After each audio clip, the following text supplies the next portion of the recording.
Cuando comprendieron que se podía cambiar por cambiar, empezaron a decir que ahora estaban a favor. También hay que reconocer que en estos años en algunas cosas se ha avanzado mucho y no podemos volver atrás. Pero siempre votaron en contra. Lo que tenemos que hacer es bajar los costos y los salarios son un costo más. Cambiaron con aerolíneas. Pero jamás lo hubiese estatizado. ¿Qué harías? Privatizarla, obviamente. Cambiaron con YPF. Seguirá manejada por el Estado. Cambiaron con el pago de la deuda y el pago a los fondos buitres. Es sentarse en el tribunal de Grilla y lo que Grilla termina diciendo hay que hacer. Cambiaron con el matrimonio igualitario.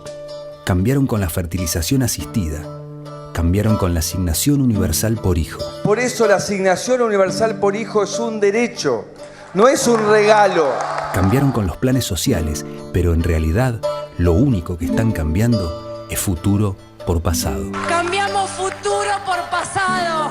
Porque tienen que disimular sus programas de gobierno. Aquí no hay ideología, aquí hay capitalismo. Tienen que mandar a callar a sus economistas. Los desequilibrios fiscales, monetarios y cambiarios hacen inexorable el ajuste. Tienen que negar que gobernaron siempre escuchando lo que les soplan al oído los grandes empresarios, haciendo oídos sordos a los reclamos de millones de argentinos. Paritarias es un concepto absolutamente fascista, no debería haber. Que el empresario negocie con los sindicatos cuando quiera los salarios que quiera. El Estado no tiene por qué meterse. Algunos argentinos quieren lo nuevo, quieren la no continuidad, quieren alternancia, pero no se dan cuenta que se juntaron para destruir, no para construir. Carlos Menem. Un reconstructor del país. Es volver a la Argentina del ajuste, la devaluación y el endeudamiento. La verdadera historia es si hacemos el ajuste planeado o a los golpes. Es tiempo de dar la discusión profunda sobre qué tipo de cambio queremos.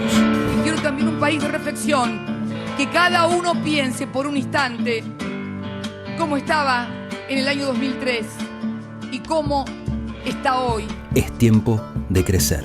Es el momento de acercarnos al que piensa distinto y contarles por qué creemos en este proyecto. Que estuve 7 años para cobrar y vino él. Y por eso como, porque tengo gracias a él. Y yo vengo a agradecer. ¿Por qué queremos un país de pie? ¿Por qué queremos seguir escribiendo nuestra historia? Nunca más dejaremos que se escriba desde afuera o desde intereses contrarios a la patria. Encaramos las privatizaciones de la televisión, de los teléfonos, también de privatizar las radios, la privatización de la empresa estatal de la aeronavegación. Nada de lo que deba ser estatal permanecerá en manos del Estado. Los trabajadores de televisión conocemos muy bien las conquistas de la última década. Desde las paritarias hasta la ley de medios. Desde el lanzamiento de los ARSAT y el desarrollo tecnológico hasta la incorporación de miles de desocupados al mercado laboral. Hemos encontrado un gobierno que nos escuchó, que amplió derechos, que nos permitió cumplir el sueño de la casa propia, que ha otorgado aumentos históricos a los jubilados y se ha preocupado por las amas de casa. El SATSAID dice y dirá siempre presente en todas las luchas de los trabajadores de televisión, y hoy la situación de todos los trabajadores está en riesgo. Los políticos del ajuste que históricamente han dejado en la calle a miles de compañeros y compañeras vuelven a seducir a los argentinos. Necesitamos tu voto de confianza para que cada argentino tenga un trabajo decente, para que haya más voces, más democracia, más derechos, más libertad, para no volver al pasado. Acompañemos a Daniel Scioli como acompañamos a Cristina en su hora más difícil. Yo no soy candidata a nada. Me voy a mi casa. Pero cuando me vaya a mi casa, por Dios, no quiero ver que se desmorone lo que nos costó años, y a mí sí, en lo personal, me costó perder lo que más quería en la vida, junto a mis hijos. Vamos a seguir avanzando, pero además vamos a mejorar, con responsabilidad, con autocrítica y con previsibilidad. Cambiar por cambiar es retroceder. Le debemos a la ciudadanía no solamente palabras en un debate, sinceridad, transparencia y que nadie se disfrace de lo que no es. Elijamos construir desde lo construido y desarrollemos toda la fuerza de nuestra querida Argentina. Es tiempo de crecer.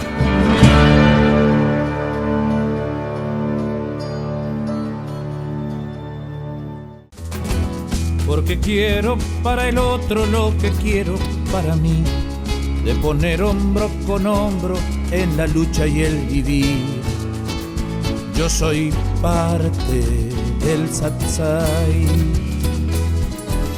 porque somos militantes de justicia y equidad, y el trabajo es que esas voces también se hagan escuchar, y porque es nuestra bandera defender la dignidad.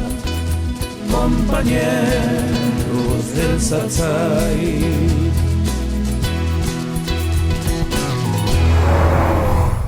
Buenas tardes, bienvenidos a Imagen de Trabajo, el programa del Sindicato Argentino de Televisión. En esta oportunidad tenemos que hablar de la CAPER. Se desarrolló entre el 28 y el 30 de octubre y para eso estamos en compañía de Alejandro Ruiz, el secretario de Prensa y Comunicación del Satsai. Hola Alejandro, ¿cómo estás? ¿Cómo te va? ¿Bien? Gracias por acompañarnos. No, gracias a vos. Bueno, se desarrolló la CAPER y el Satsai estuvo allí. Sí, nosotros habitualmente estamos todos los años. La CAPER es la Cámara Argentina de Proveedores de Equipamiento para Radiodifusión. Desde hace bastante tiempo se emparenta con las jornadas internacionales de ATBC, que es la cámara patronal de la actividad de cable. Y bueno, es importante porque son casi 100 empresas que se presentaron este año. De las 85, 90 empresas, el 80% son empresas de capital nacional, lo cual es interesante. Y ahí muestran, es un muestrario de todo el equipamiento tecnológico tanto para el cable como para digamos, la producción de televisión y todas las innovaciones en materia tecnológica. Nosotros no tenemos que ver desde el punto de vista gremial con los trabajadores de esa industria porque es eminentemente producción de tecnología. Pero nos parece que es importante que nos conozcan porque ahí confluyen empresarios de los medios, trabajadores de los medios, jefes técnicos de los medios. Entonces nosotros decimos presente y estamos con el stand, este año volcado al tema capacitación, como fue en ATBC. Pudimos llevar el móvil, la unidad móvil satelital Full HD. ¡Qué lujo! Que la gente podía conocer, entrar, ver la tecnología. Mostramos un animatic del móvil con todas sus características técnicas y mostramos el móvil mezclado con un documental del móvil recorriendo el país y capacitando a nuestros compañeros, así que muy interesante. Bueno, que igualmente tiene que ver porque el móvil además está equipado con la última tecnología, con lo cual tiene que ver con la CAPER 100%. Claro, tecnología, capacitación, producción. Está muy relacionada. Y además otro de los temas, Ale, que tiene que ver con nuestro canal, con la TV pública, porque desde el principio de la televisión tenemos que hablar de un archivo histórico, muy pero muy rico, y eso se presentó, ¿no? Sí, el jueves pasado en teleconferencia con la Presidenta de la Nación se inauguraron dos cosas. Uno, un mural del artista plástico Daniel Santoro, que lo hizo sobre la pared del estudio 1, que es el estudio más grande del canal, y es alusivo al 17 de octubre de 1951, que es la primera transmisión, y a partir de esa primera transmisión hace una historia de la televisión y una historia paralela del país, todo en un mural muy lindo, porque además el mural en sí es una técnica muy interesante, ¿no? Eso lo inauguró la Presidenta y también el archivo histórico, que es horas y horas rescatadas al olvido, la verdad. Hay que reconocer que esta gestión trabajó para rescatar se compró un transfer. El transfer permite pasar de cualquier formato a digitalizar todo el material. Hay material que se perdió, lamentablemente. Qué pena. Y hay material que se recuperó. Hay como casi 100.000 horas. Hasta ahora hay 1.000 horas que están digitalizadas. Y lo más importante de todo es que se van a universalizar, es decir, esas horas ya están a disposición del público de nuestro país y de todo el mundo para acceder a ellas en forma gratuita y universal. ¿Tienen que ir directamente al canal? Tienen que entrar por la página web directamente. ¿Directamente por la página web? Directamente entrar a Prisma y ahí van a ver material inédito y único. Material que no se vio nunca, porque quizás estaba, pero no se transmitió. Por ejemplo, ¿qué? ¿Sabés algo? Mira, desde cosas terribles como alguna grabación de Videla en China, cosa rara, Videla en China, hasta un testimonio de Olmedo diciendo lo que él hubiera querido ser en su vida, una cosa muy linda, muy original. Bueno, el archivo está direccionado por un profesor de historia y como en un equipo que nosotros impulsamos para que hubiera un equipo cada vez más fuerte, que son catalogadores, son gente especializada o en historia o en sociología o en comunicación social. Se hizo un concurso muy importante donde nosotros participamos y hay ya un equipo base como para catalogar todo el material y ir poniéndolo a disposición Claro, del además público. me imagino que eso tiene que tener un trabajo minucioso porque hay que introducirlo en una línea de tiempo, en un marco histórico, con lo cual todo tiene que su fecha, su porqué. Claro, es como una especie de biblioteca audiovisual.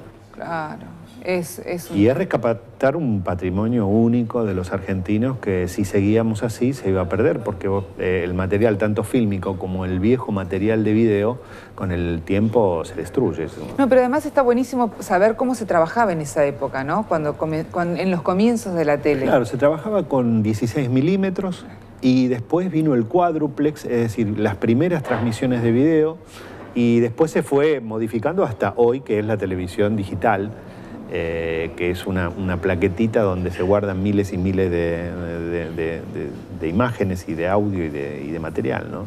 Es decir, cada vez la tecnología fue eliminando lo físico y haciéndolo con más capacidad de archivo y con más compresión. Y qué bueno, Ale, que el SAT estuvo presente en este evento de la TV Pública. Sí, nosotros estuvimos presentes con, bueno, Néstor Cantariño, que es miembro del directorio, que fue nuestro secretario general histórico y es miembro del directorio de RTA. Estuvimos varios compañeros del Consejo y unos 200, además de los trabajadores del canal, obviamente, que estuvieron los que estaban en ese turno y estuvieron trabajando activamente para que se diera toda la transmisión. Estuvimos con 200 delegados de Capital y Gran Buenos Aires, fue muy lindo. Así que sí, para decir presente, porque esos son acontecimientos que van más allá de todo, es decir, hay que apoyar que la televisión pública tenga la máxima tecnología y pueda rescatar el archivo histórico para todos los argentinos. Absolutamente. Hay que decirle a todos, a ustedes que nos están mirando, aprovechen y vayan a Canal 7, la TV pública, que además de ser un canal de tele, es un museo maravilloso. Y además, entren en la web y vayan viendo los materiales del archivo histórico. Muchísimas gracias, Alejandro. Gracias a ustedes.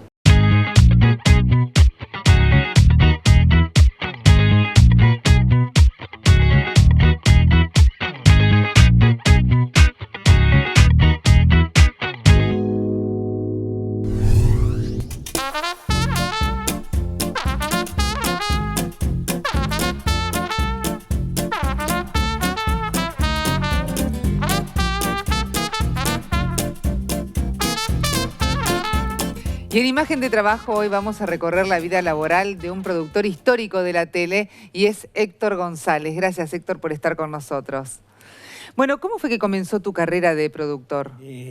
Yo estaba en el teatro, haciendo producciones en el teatro off, en los teatros off de la capital, y me anoté en un curso en la Carco, en la Escuela Superior de Bellas Artes, de escenografía. Era un curso que recién empezaba. Y mis profesores eran Germán Helpi y Banarelli. Bueno, ellos me llevaron a un taller de realización de escenografía. Bueno, y de ahí pasé directamente a Yacucho y Posada. Me llevaron de ese lugar a trabajar a Yacucho y Posada. Ahí empezó mi carrera de televisión. Mirá vos. Y eso fue aproximadamente en el año 55, 56. Claro, porque vos en realidad, ¿cuántos años hace que trabajaste? En realidad, ¿cuánto trabajaste en televisión? Que trabajé, claro. 44 años. Un montón. Sí, mucho más de lo que me merezco. No, ¿por qué? ¿Y en la mayoría de tiempo en qué canal estuviste? En el 7 siempre. ¿Siempre en el 7? Sí. Contame, ¿qué fue lo primero que produjiste? Arranqué con Renan en un ciclo de teatro que se llamaba Las Grandes Novelas. Pero anterior a ese hice diversos programas que eran los que te tocaban en el reparto de la tele. Suerte. Sí, produje muchos programas. Y trabajaste con muchas figuras. Sí, con todos los actores. Nombrame algunas, por ejemplo. Tenemos en las fotos que nos trajiste, está desde Antonio Carrizo, Antonio, como Mirta Busnelli. No, Alterio Renan, porque yo hice La Tregua en televisión. La Plaza. La Plaza, Pepe Soriano, en Las Criadas, que hice Las Criadas. Sí. Hice todo, estaban todos. ¿Cómo era producir tremendas personas, tremendos actores? Porque más allá de que uno lo podía ver en la tele, pero vos estabas al lado. ¿Cómo era trabajar con ellos? No, los actores son bárbaros para trabajar, son muy útiles. Hay muy pocos que te generan problemas. Los demás trabajan, se enganchan enseguida. Primero porque hay un tiempo, no es que hay un tiempo de preproducción donde todos nos ponemos de acuerdo. Es decir, nosotros teníamos un libro y hacíamos análisis de texto, nos quedábamos horas y horas. Y después que terminaba el programa, de grabar el programa, nos íbamos a ver cómo había salido ¿Y se quedaban conformes o siempre había cosas para arreglar? No, es decir, a veces salíamos a la calle y teníamos ganas de llorar. Pero después el resultado era otro. La gente lo ve de otra forma. Nosotros sabíamos que lo podíamos hacer mejor. Claro. Pero bueno, la gente no se daba cuenta. La gente no se daba cuenta. Después de muchos años de trabajar fui gerente artístico en el canal, así que tuve la suerte que a lo mejor otros no tuvieron, ¿no? Héctor, me encantó conocerte, me gustó mucho saber cómo se trabajaba en ese momento. Seguramente nuestros compañeros deben estar allí pegados a la tele. Muchísimas gracias por estar con nosotros. Por favor, gracias a vos. Gracias por invitarme.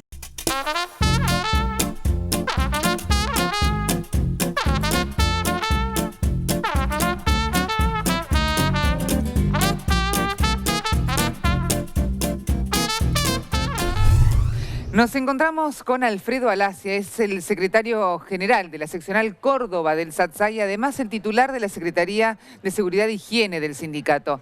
Alfredo, gracias por estar con nosotros. ¿Qué tal? Buen día, Abigail, ¿cómo estás? Bien, muy bien. Antes que nada y antes de empezar a hablar de las actividades de la Secretaría, me gustaría que me contaras qué es lo que hace y cuáles son esas actividades o cómo se desarrolla la Secretaría de Seguridad e Higiene. Bueno, la temática que implementamos el año pasado cuando asumimos en la Secretaría es fundamentalmente de prevención. O sea, el objetivo que tenemos es que no haya accidentes. O sea, el objetivo principal, que el trabajador esté sano y que no esté accidentado. Después sí, tenemos una parte en la cual es de reparar el daño ocasionado por el accidente, pero es el que queremos evitar. Claro. Entonces, en función de eso, lo tomamos en dos ejes. Uno, capacitación, y el otro, prevención. La capacitación a través de cursos, charlas que las damos para dirigentes, para delegados o para las distintas empresas donde lo solicitan, y la prevención en visitas a empresas para poder sugerir y modificar aquello que puede ocasionar un accidente. O sea, sí o sí te tienen que llamar para hacer esa capacitación, diríamos, como para ir a dar la charla o para decir, no, las dos cosas. Chicos, estas cosas hay que prevenirlas o... Lo hacemos también a pedido o simplemente lo ofrecemos y vamos, ya sea en Capital lo organizamos nosotros, acá en Capital Federal. Claro. Y en las seccionales, por supuesto, va a través del pedido del secretario general de la seccional. Es tan importante para una empresa y para el trabajador saber cuáles son las prevenciones que uno tiene que tomar y además a dónde recurrir y todos los controles que se tienen que tener en cuenta, que por ahí, viste, los dejamos pasar. No nos damos cuenta los trabajadores de eso. Y sí, lamentablemente los trabajadores más en las poblaciones jóvenes que tenemos nosotros son muy audaces, ¿no? Claro. Todos hemos sido audaces de jóvenes. Entonces es como que no le dan demasiada importancia a la seguridad.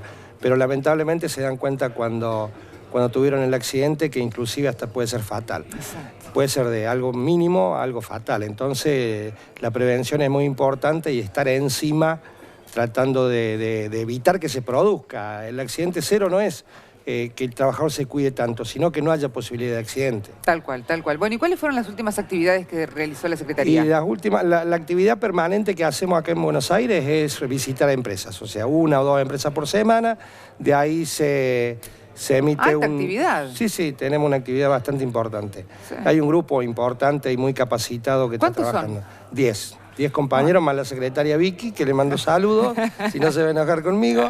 Y bueno, todos a full, por supuesto. Claro. La verdad que es un grupo muy bueno, muy capacitado, porque entre ellos hay técnicos en higiene y seguridad, licenciados en higiene y seguridad.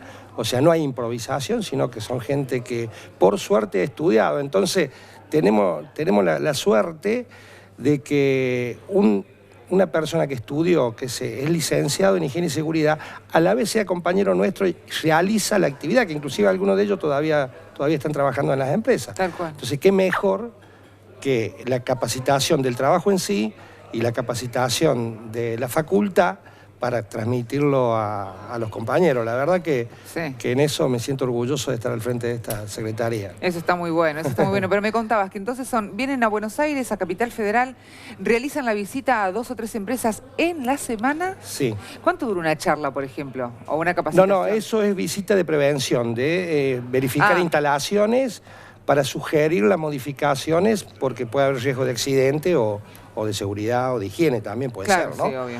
Las charlas son, hemos hecho toda una charla con todos los delegados que estaban involucrados en higiene y seguridad en la Capital Federal, a algunas empresas, y estamos haciéndolo en el interior también con dirigentes y con empresas.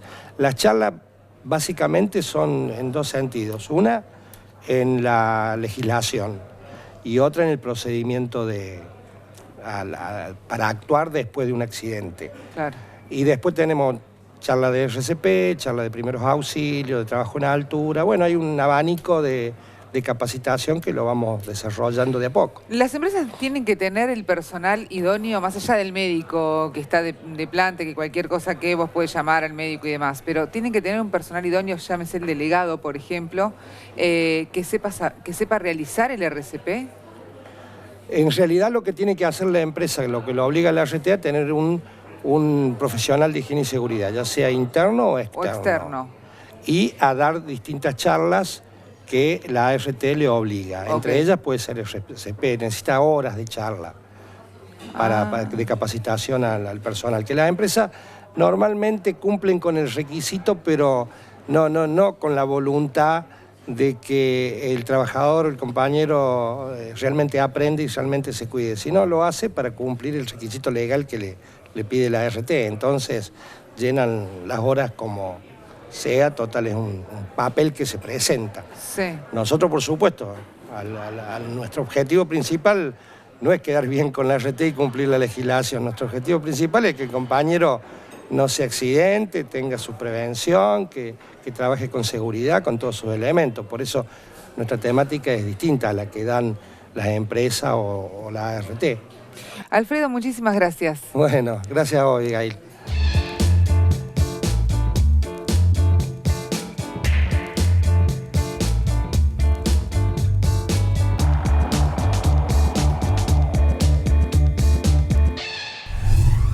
Atención, mamás y papás, porque llegó el momento de Imagen de Trabajo de hablar de los más chiquitos, los consejos del doctor Martín Grunberg.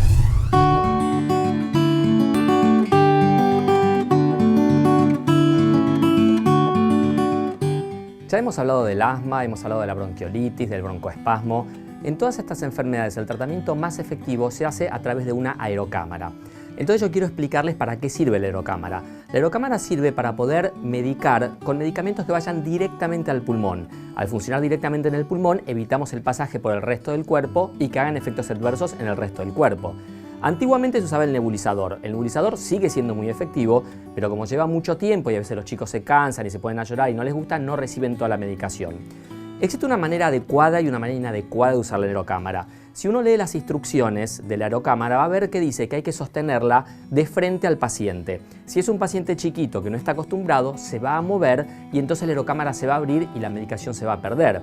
Por eso yo recomiendo sostener con la misma mano la cámara en la cara del niño. De esa manera, si el chico se mueve, la aerocámara no se va a separar y toda la medicación va a pasar. La manera correcta de utilizarlo es, siempre primero hay que sacudir la medicación, se dispara estando en la cara del chico y al ir respirando va a recibir toda la medicación directamente donde se lo necesita. Las dos medicaciones más usadas son los broncodilatadores, que es el salbutamol, y los corticoides inhalados, que son desinflamatorios. La combinación de los dos medicamentos son para tratar el broncoespasmo agudo y para prevenir el próximo broncoespasmo. La manera de higienizar luego la aerocámara luego de usarla es sacarle el aerosol y sumergirla en agua tibia. Los medicamentos que se utilizan para la vía respiratoria en general son medicamentos muy caros. y tienen 120, 240 dosis. Entonces yo te recomiendo que vayas contando la cantidad de dosis que le das para no usarlo sin medicamento o tirar un aerosol que todavía tiene medicamento guardado. Un truco que yo te puedo enseñar, que no es lo más efectivo, lo más efectivo es que cuentes las dosis, es sacando el medicamento y poniéndolo en una pileta con agua. Si se hunde o flota media agua, es que todavía tiene medicamento. Si flota arriba de todo, quiere decir que el medicamento se acabó y es hora de cambiarlo. Hasta aquí llegamos con Imagen de Trabajo. Nos encontramos el próximo domingo a las 4, como siempre en la pantalla de A24. Muchas gracias. Porque somos militantes de justicia y equidad, y el trabajo es que esas voces también se hagan escuchar, y porque es nuestra bandera defender la dignidad. Compañeros del Satsai.